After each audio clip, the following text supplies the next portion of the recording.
Bismillahirrahmanirrahim. Assalamualaikum warahmatullahi wabarakatuh. Alhamdulillahirabbil alamin wassalatu wassalamu ala asrofil anbiya'i wa mursalin wa ala alihi wa ashabihi ajmain amma ba'du. Pemirsa Sinpo TV dimanapun berada, mari bersama-sama panjatkan puji syukur kehadirat Allah Subhanahu wa Ta'ala yang telah melimpahkan rahmat serta karunia-Nya sehingga di pagi hari ini kita bisa kembali bertemu dalam program spesial Islam Penuh Cinta, penyejuk hati, penyegar iman. Masih bersama saya Tiara Dianti dan tentu seperti biasa saya tidak sendiri, sudah hadir bersama kita Bapak Ustadz Ahmad Haris Riswanto. Assalamualaikum Pak Ustadz. Waalaikumsalam warahmatullahi wabarakatuh. Kabarnya gimana Pak Ustadz? Alhamdulillah sehat, baik. Alhamdulillah sehat. Seperti biasa di Islam Penuh Cinta, kita akan ngobrol terkait dengan sejumlah tema ataupun topik yang menarik. Dan di episode kali ini kita akan ngobrol terkait dengan ada apa dengan doaku. Nah, bukan ada apa dengan cinta, kayak film-film, tapi ada apa dengan doaku. Nah, apakah ini terkait ataupun menyangkut tentang keraguan seseorang yang merasa doa-doanya kok belum dikabulkan ya Pak Ustadz? Apakah itu maksud dari topik ini Pak Ustadz, ada apa dengan doaku? Atau seperti apa? Kita akan langsung saja mendengarkan. Silakan Pak Ustadz. Assalamualaikum warahmatullahi wabarakatuh. Waalaikumsalam warahmatullahi wabarakatuh. Alhamdulillahi wahdah. Wassalatu wassalamu ala rasulillah. Sayyidina wa maulana Muhammad bin Abdillah wa ala alihi wa ashabihi wa man tabi'ahu bi ihsanin ila yaumil qiyamah amma ba'dah. Saudaraku pemirsa Sinpo TV dimanapun berada, juga Mbak Tiara, memuji dan bersyukur pada Allah. Semoga Allah terus mengaruniakan rahmatnya untuk kita semua. Amin. Perbincangan kita pada pagi yang berbahagia ini adalah ada apa dengan doaku. Memang seakan-akan dalam rangkaian doa-doa kita kepada Allah Subhanahu wa Ta'ala itu ada yang kayaknya udah sekian tahun saya berdoa kok sampai sekarang belum terwujud. Bahkan ada yang saya nggak meminta, loh kok malah tiba-tiba ada. Memang doa ini adalah perintah Allah dalam Al-Quran, Ud'uni astajib lakum. Memintalah kepadaku, berdoalah kepadaku, maka pasti akan aku ijabah. Ini janji Allah Subhanahu wa Ta'ala. Cuma hanya kita ini dalam berdoa memohon pada Allah Subhanahu wa Ta'ala, ini adalah sebagai perintah Allah dan Allah yang punya hak mutlak untuk mengabulkan doa. Dan Allah Maha tahu tentang waktu yang tepat untuk diijabahnya satu permintaan itu.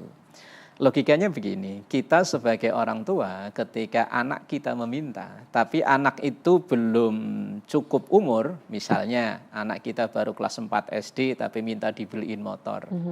Kita mampu untuk membelikan motor, tapi apakah langsung kita kabulkan? Kan tentu tidak. Karena mungkin anak seusia ini belum selayaknya untuk naik kendaraan motor. Begitupun terkadang kita berdoa bermohon pada Allah Subhanahu wa Ta'ala, tapi Allah Maha tahu apakah ketika permintaan si hamba ini dikabulkan hari ini, apakah itu hal yang tepat untuk hamba tersebut, atau justru malah sebaliknya nanti dia akan melakukan hal-hal yang justru akan merusak kehidupannya baik untuk duniaannya maupun akhiratnya. Maka Allah lah yang paling tahu kapan doa itu akan diijabah. Dan juga dalam satu hadis Rasulullah Sallallahu Alaihi Wasallam sampaikan, Udu'ullaha wa antum muqinuna bil ijabah. Berdoalah kepada Allah dengan penuh keyakinan bahwa doa itu diijabah oleh Allah. Jangan sampai ketika kita berdoa, ya Allah saya minta ini diijabah, ya syukur, enggak ya enggak apa-apa. Ya jangan, harus yakin, saya yakin-yakinnya bahwa doa kita ini diijabah oleh Allah. Tetapi wa'alamu, kata Rasulullah, ketahuilah wahai umatku sekalian, annallaha, sesungguhnya Allah la yastajibud du'a min qalbin ghafilin lahin. Allah tidak akan mengijabah, tidak akan mengabulkan doa dari seorang hamba yang min qalbin ghafilin lahin, dari hati yang lalai, dari hati yang mati. dari seseorang hatinya yang lalai, hati yang mati, maka doa itu tidak akan diijabah oleh Allah Subhanahu wa taala. Jadi, secara tidak langsung Rasulullah menyampaikan salah satu penyebab dari doa kita tidak diijabah oleh Allah itu karena dari hati yang lalai, dari hati yang mati. Lalu kita harus mencari sebab kenapa hati seseorang menjadi mati, padahal orangnya masih hidup. Ada satu keterangan dalam satu riwayat, ada seorang ulama namanya Ibrahim bin Adham. Ketika beliau ditanya oleh jamaahnya, wahai tuan guru, wahai kiai kalau bahasa orang kita, kan Allah sudah berfirman, ud'auni astajib lakum, berdoalah kepadaku maka pasti akan aku ijabah. Lah, tapi kenapa saya berdoa kepada Allah sudah sekian tahun, udah bertahun-tahun kok kayaknya tidak diijabah oleh Allah. Lah kemudian Imam Ibrahim bin Adham menjawab bahwa doa kalian tidak diijabah itu karena hati kalian mati. Hati kalian lalai. Lah bersumber dari hadis yang sebelumnya tadi bahwa innallaha la yastajibu du'a min qalbin ghafilin. Allah tidak akan menerima doa dari hati yang lalai. Lalu yang menyebabkan hati menjadi mati itu seperti apa? Satu, ini yang disampaikan oleh Imam Ibrahim bin Adham. Araftumullaha wa lam tu'tuhu haqqahu. Engkau tahu Allah, engkau kenal Allah, tapi engkau tidak melaksanakan hak-haknya. Haknya Allah apa? Ya untuk disembah. Kewajiban kita menyembah. Kita diperintah oleh Allah untuk ibadah, karena memang tugas utama manusia diciptakan ke muka bumi ini kan untuk mengabdi. Wa ma khalaqtul jinna wal insa illa liya'budun. Tidak diciptakan jin dan manusia kecuali untuk mengabdi, kecuali untuk beribadah. Lah kita diperintah untuk mengabdi, kita diperintah untuk ibadah, nggak mau, tapi kalau minta, maunya cepet. Nah, itu kan logikanya kan seperti kita punya anak, kalau dia kita suruh misalnya hal-hal yang terkecil, beresin mainan, atau mungkin belanja ke warung, dia mama nyuruh-nyuruh mulu nih, bapak nyuruh-nyuruh mulu. Tapi giliran dia minta, pengennya cepet. Nah kita sebagai orang tua, ini giliran disuruh nggak mau cepet, giliran minta kok cepet. Lah sama, ketika kita diperintah oleh Allah tidak segera kita laksanakan, maka kalau kita punya permohonan kok tidak segera dikabul, ya jangan ngeluh. Lah kalau pengen permintaan kita ini cepat dikabul oleh Allah, lah ketika Allah perintahkan sesuatu ya kita segera mungkin untuk dilaksanakan. Lah kalau ditunda-tunda berarti kalau kita punya permohonan kepada Allah kok ditunda juga, ya udah. Nah, jangan protes, kan gitu. Konsekuensinya kan begitu. Kita disuruh, kita ada perintah dari pimpinan umpama untuk mengerjakan A, B, C. Kita tidak kerjakan, bahkan sampai berlarut-larut, giliran gaji minta tepat waktu. Nah, ini kan tidak adil namanya. Ini yang pertama, menyebabkan hati orang menjadi mati dan doa tidak dijabah itu adalah kita melalaikan hak-hak Allah atau kita melalaikan kewajiban-kewajiban kita pada Allah Subhanahu wa taala. Kemudian yang kedua, araftumur rasul wa lam tattabi'u sunnatahu. Kita kenal Rasulullah sallallahu alaihi wasallam, kita tahu bahwa kita ini umat Rasulullah, tapi kita tidak mau mengikuti ajarannya. Kita ngaku sebagai umatnya, kita ngaku katanya umat Rasulullah yang nanti mengharap syafaat Rasulullah di yaumul akhir. Tetapi apa yang diajarkan oleh Rasulullah nggak pernah kita ikuti. Misalnya Rasulullah itu mengajarkan berilah maaf kepada orang yang berbuat salah kepada kita. Ternyata kita sebaliknya menjadi pribadi yang pendendam. Ini kan tidak mengikuti akhlak yang dicontohkan oleh Rasul. Rasul itu kalau berurusan dengan pribadi beliau nggak pernah marah. Artinya makanya beliau menyampaikan la taghdab walakal jannah. Jangan suka marah, maka pahala surga balasanmu. Lah kita sebagai umat Rasulullah terhadap hal-hal yang sepele kadang marahnya nggak ketulungan. Bahkan sampai ibarat naik motor belum terjadi tabrakan, baru mau tabrakan, udah marahnya nggak ketulungan. Lah ngakunya umat Rasulullah. Ini yang menyebabkan hati menjadi mati ya begini. Kita punya permohonan pada Allah, lah Allah punya kekasih, tapi kita tidak mengikuti kekasih Allah. Kekasih Allah ya Rasulullah. Ibarat kata kita punya permohonan kepada Allah, lah permohonan itu akan cepat dikabul kalau ada orang dalam. Ada ordal ya. Ya, Nah, betul. lah ordalnya siapa? Ya Rasulullah Shallallahu Alaihi Wasallam. Makanya kalau pengen doa kita ini cepat dikabul oleh Allah, ya kita semaksimal mungkin mengikuti apa yang dituntunkan oleh Rasul Shallallahu Alaihi Wasallam.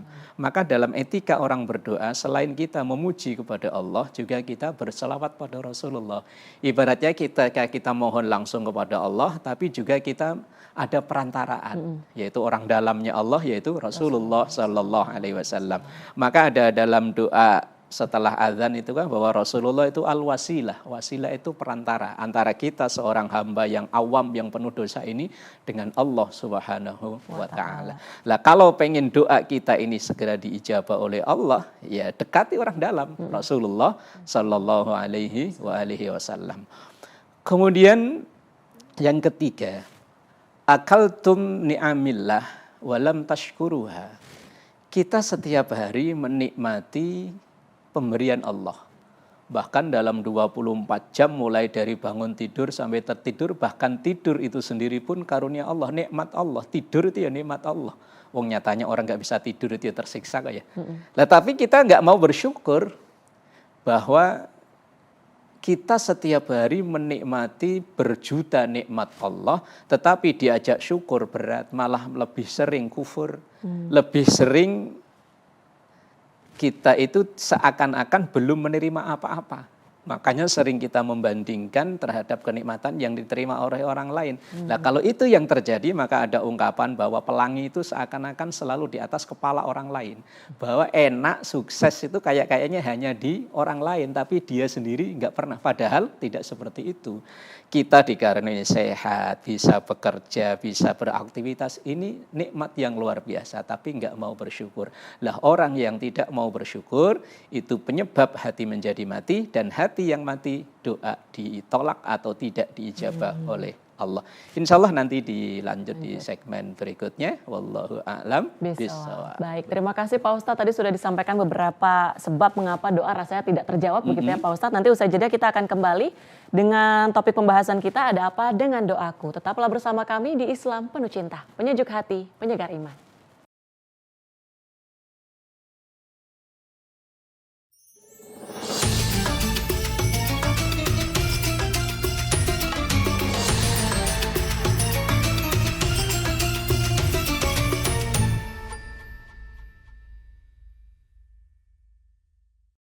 Alhamdulillahirabbil alamin, Anda masih menyaksikan Islam Penuh Cinta, penyejuk hati, penyegar iman.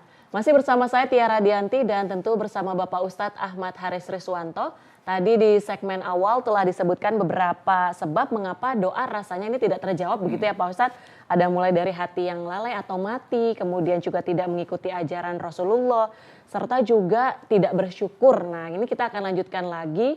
Penyebab lainnya mengapa sih doa ini rasanya tidak terjawab? Silahkan Pak Ustadz. Baik, saudaraku pemirsa Sinpo TV dimanapun berada, juga Mbak Tiara, bahwa penyebab utama doa kita ini tidak diijabah oleh Allah karena hati kita yang lalai, hati kita yang mati. Kemudian Al-Imam Ibrahim bin Adham tadi menyebutkan beberapa poin yang menyebabkan hati kita menjadi mati. Kemudian poin yang berikutnya, ishtaghaltum bi uyubin nas wa taraktum uyubakum. Menyebabkan hati menjadi mati itu kita terlalu sibuk kepo terhadap aib orang. Tapi terhadap aib sendiri tidak terlihat. Kalau ibarat peribahasa konon katanya semut di seberang lautan, gajah depan mata nggak kelihatan. Kalau di pelupuk mata nggak mungkin lah ya. Gajah depan mata nggak kelihatan, ketutup. Jadi orang yang terlalu sibuk kepo dengan aib orang, terhadap aib sendiri, dia sendiri seakan nggak peduli lagi, bahkan seakan-akan dia nggak punya aib. Artinya orang yang merasa dirinya paling bersih dan merasa orang lain selalu salah. Ini yang menyebabkan hati menjadi mati. Kemudian yang selanjutnya, hati menjadi mati itu araftumul jannah falam ta'taduha. Araftumul jannah walam ta'taduha. Kalian mengharap surga tapi tidak mau mempersiapkan jalan ke arah surga. Alias setiap orang pasti ketika ditanya nanti kembalinya pengen ke surga, tapi arah jalan ke surga berupa kebaikan, amanu wa amilus salihat tidak pernah ia laksanakan. Lah, dari kesekian penyebab ini, sebetulnya banyak penyebabnya, cuman kita sebutkan beberapa poin saja karena keterbatasan waktu kita. Dari penyebab-penyebab itu, kalau masih ada dalam diri kita, maka ya doa kita akan ditolak oleh Allah. Bukan ditunda pengabulannya, justru maka ditolak oleh Allah. Maka supaya doa kita ini diijabah, lah tadi saya katakan di awal, diijabah itu bisa ya sekarang, bisa nanti mungkin bulan depan, bisa tahun depan. Wong Rasulullah sendiri itu ketika ada permintaan, ada yang diijabah oleh Allah saat itu juga, ada yang nunggu beberapa waktu, bahkan ada yang sampai akhir hayat Rasulullah doa itu belum diijabah oleh Allah. Satu contoh misalnya, ketika Rasulullah baru pindah ke Madinah, itu kan sholatnya, kiblatnya menghadapnya ke Baitul Maqdis, ke Palestina yang sekarang itu. Itu terjadi kurang lebih 18 bulan, berarti hampir 1,5 tahun. Setiap selesai sholat, Rasulullah itu selalu menghadap ke atas, seakan-akan Rasulullah itu selalu mohon kepada Allah untuk kiblat itu dipindahkan ke Masjidil Haram, yang sekarang ke Ka'bah itu. Itu permohonan Rasulullah yang dilakukan setiap malam, tapi baru dijabah kurang lebih 1,5 tahun. Itu Rasulullah loh, orang dalam. Orang dalam aja kadang meminta kepada Allah, berdoa pada Allah, nunggu 18 bulan baru diijabah. Bahkan ada yang sampai akhir hayat belum diijabah oleh Allah. Yaitu Rasulullah itu sangat menginginkan sang paman dan sekaligus sang besan, yaitu Abu Thalib. Abu Thalib ini kan paman sekaligus besan. Paman karena Abu Thalib itu saudara sekandung dengan Abdullah. Besan karena Abu Thalib itu punya anak laki-laki bernama Ali. Ali bin Abi Thalib kemudian dinikahkan dengan putri Rasulullah Sallallahu Alaihi Wasallam, Fatimah radhiyallahu anha. Lah, tapi sampai akhir hayat dalam riwayat yang ditulis oleh Al-Imam Ibnu Katsir, Abu Thalib ini belum beriman. Padahal Rasulullah ya mungkin selalu memohon pada Allah agar sang paman, sang besan ini untuk iman kepada Allah. Wong sifatnya Rasulullah harisun alaikum bil mu'minin. Rasulullah itu sangat mengharap orang-orang itu beriman, tetapi nyatanya sampai meninggalnya Abu Thalib belum berkeadaan beriman, berarti ada permohonan Rasulullah yang belum diijabah oleh Allah. Ini sebagai contoh bahwa Rasul sendiri yang ibarat kata tadi orang dalam, permohonan itu tidak langsung hari ini minta, hari ini diijabah. Seperti mantranya tukang sulap, habim salabim langsung jadi, enggak. Tapi butuh proses dan itu pengijabahan doa itu mutlak haknya Allah. Lah kalau kita pengen doa diijabah oleh Allah tidak tertolak, maka hidupkan hati kita dengan menjauhi poin-poin yang disampaikan oleh Al-Imam Ibrahim bin Adham itu tadi. Wallahu a'lam bishawab. Nah, kalau misalnya tadi di awal Pak Ustadz sempat menyinggung kalau ketika berdoa ada yang menyatakan kalau dikabulkan syukur, kalau nggak dikabulkan ya udah nggak apa-apa kayak gitu Pak Ustadz. Sebenarnya cara doa yang tepat itu seperti apa sih Pak Ustadz? Apakah harus detail gitu Pak Ustadz? Misalnya ya Allah saya pengen A di sini sekarang kapan waktunya, pokoknya lengkap biar lebih persentase dikabulkannya lebih besar gitu Pak Ustadz, atau seperti apa sih Pak Ustadz? Baik. Berarti dalam doa itu kita harus yakin. Jangan sampai dikabulkan ya syukur, enggak apa-apa. Jangan seperti itu. Karena perintah Rasulullah, ud'ullah wa antum muqinuna bil ijabah. Berdoalah kepada Allah dengan penuh keyakinan bahwa doa itu diijabah. Nah, cuma momen pengkabulan doa itu yang hak prerogatif Allah tidak bisa diganggu gugat. Lalu apakah ketika berdoa harus sedetil itu? Ya mungkin boleh-boleh juga, tetapi kan lagi-lagi Allah tidak bisa didikte. Tetapi Allah punya kewenangan untuk mengabulkan doa itu. Kita ketika meminta dengan detil, bagus, tidak ada masalah. Wong memang Allah itu memerintahkan, ud'auni astajib lakum, berdoalah kepadaku, maka pasti akan aku ijabah. Nah, kemudian ketika kita misalnya seperti dalam doa sholat duha itu kan doa yang detil ya. Ya Allah, kalau rezekiku ada di langit turunin. Kalau ada yang di bumi naikin. Kalau yang jauh deketin. Kalau yang kecil gedein. Kalau yang dikit banyakin. Kalau susah mudahin. Bahkan sampai kalau yang haram halalin, bersihin. Ini doa kan setengah memaksa atau entah bahasanya apalah, pokoknya kan sedetil itu. Ya dipersilahkan saja. Wong kita itu diperintahkan untuk berdoa, wong berdoa itu perintah Allah seperti firman-Nya tadi untuk ud'uuni astajib lakum, tetapi kita harus menata hati dengan penuh keyakinan bahwa doa itu pasti diijabah, tetapi momen kapan diijabahnya itu yang kita harus legowo, harus ridho. Karena Allah Maha tahu. Mungkin umpama kok hari ini minta Mbak Tiara misalnya kok tiba-tiba ya Allah dalam waktu dekat jadikan saya direktur utama ya Allah. Umpama. Ya, amin. Umpama. Lah kok tiba-tiba bener. Lah kalau nggak ada persiapan secara ilmunya ya malah bingung kan. Iya, Lah iya nanti kalau udah ada direktur saya ngapain ya. Malah nggak bisa. Umpama kita sehari-hari megang duit hanya nominalnya sekian. Tapi dalam hati terbersit ya Allah punya saya duit sekian miliar, nanti punya duit malah bingung. Iya. Ini duit mau diapain Kebanyakan. ya, kebanyakan. Yang awalnya nggak ada rencana malah muncul banyak rencana, yang awalnya nggak ada keinginan yang aneh-aneh lah. Makanya Allah itu Maha tahu. Seperti tadi lah di awal saya logikakan, anak mungkin kepengen dia lihat orang lain, orang dewasa Motor naik ya. motor, tetapi wong kita orang tua kan tahu anak seumur segini mah belum pantas, belum saatnya, nanti kalau sudah saatnya. Lalu mungkin Mbak Tiara kalau suatu saat nanti semuanya udah disiapkan, kok berdoa ya Allah jadikan ini seperti ini, ya bisa jadi nggak ada yang nggak mungkin, Ya. tidak ada yang tidak mungkin kalau memang Allah menghendaki. Mengizinkan, ya. Tetapi ya tadi kita harus sadar diri bahwa posisi kita, kemampuan kita ini seberapa, makanya walaupun berdoa itu hak kita, kewajiban juga kita, tetapi kita harus realistis. Dalam doa itu harus realistis.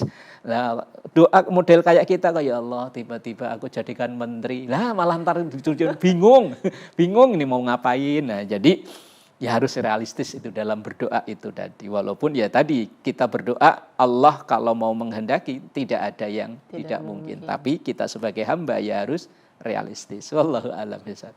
Nah, kalau misalnya tadi dalam berdoa pertama harus yakin, kuncinya harus yakin, ya kan Pak Ustadz. Tapi di satu sisi kita harus menyiapkan hati kita agar ikhlas gitu ya Pak Ustadz, legowo. Kalau misalkan doa kita ternyata belum dikabulkan saat ini atau mungkin dalam waktu dekat atau bahkan mungkin doa kita tidak dikabulkan karena menurut Allah itu bukan yang terbaik. Bukan yang terbaik. Bisa gimana mengantisipasi hati kita Pak Ustadz untuk mempersiapkan hal tersebut? Nah inilah makanya kita harus ridho dengan segala apa yang diputuskan oleh Allah Subhanahu wa Ta'ala.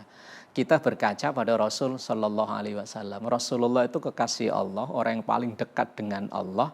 Bahkan orang yang menjadi perantara antara kita dan hamba adalah Rasulullah, al-wasilah itu tadi.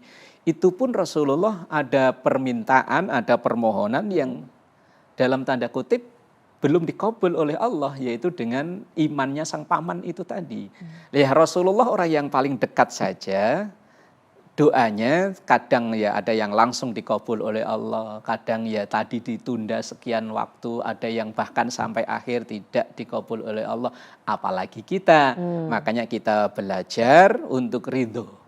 Ridho itu menata hati bahwa yang diberikan oleh Allah saat ini, yang dikaruniakan oleh Allah saat ini, itulah yang terbaik menurut Allah. Dan sebagai penutup ada satu ayat, asa ang takrahu syai'a wa huwa khairul lakum. Bisa jadi sesuatu yang tidak kita sukai itu malah yang terbaik buat kita. Tetapi ada sesuatu yang sangat kita harapkan, sangat kita sukai, ternyata tidak baik buat kita. Makanya kita ridho, berpasrah, tawakal pada Allah bahwa ketentuan Allah saat ini itulah yang terbaik untuk kita. Wallahu a'lam bishawab. Baik, terima kasih Pak Ustadz. Yang terpenting yakin dalam berdoa, tapi di satu sisi juga harus ridho dalam menata hati, harus ikhlas, harus legowo seperti itu ya Pak Ustadz. Dan semoga melalui perbincangan kita di Islam Penuh Cinta kali ini bisa bermanfaat bagi seluruh pemirsa Simpo TV dimanapun berada. Akhir kata saya Tiara Dianti mewakili seluruh kerabat kerja yang bertugas pamit undur diri. Terima kasih. Wassalamualaikum warahmatullahi wabarakatuh. Astaghfirullahaladzim laqal ma'bud ya dzal jalali wal ikram. Bismillahirrahmanirrahim. Rabbana taqabbal minna innaka antas samiul alim wa tub alaina innaka antat tawwabur rahim. Rabbana hab lana min azwajina wa dhurriyyatina qurrata a'yun waj'alna lil muttaqina imama. Rabbana zalamna anfusana wa illam taghfir lana wa tarhamna lanakunanna minal khasirin. Rabbana atina fid dunya hasanah wa fil akhirati hasanah wa qina adzabannar. Sallallahu ala sayyidina Muhammad wa ala alihi wa sahbihi wasallam. Walhamdulillahi rabbil alamin. Terima kasih dan mohon maaf. Wassalamualaikum warahmatullahi wabarakatuh. Waalaikumsalam warahmatullahi wabarakatuh.